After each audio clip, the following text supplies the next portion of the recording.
ഇന്ന് ജീര റൈസും രാജ്മ കറിയാണ് കേട്ടോ ഉണ്ടാക്കാൻ പോണത്. ഒരു നോർത്ത് ഇന്ത്യൻ ഫുഡാണ് കേട്ടോ അത്.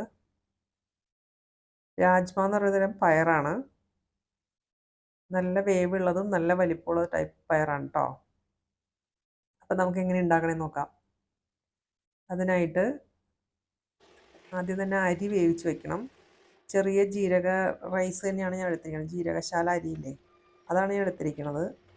അതൊരു 15 മിനിറ്റോളം നല്ലോണം തിളപ്പിച്ച് എടുത്ത് ഊറ്റി വാങ്ങി വയ്ക്കുക.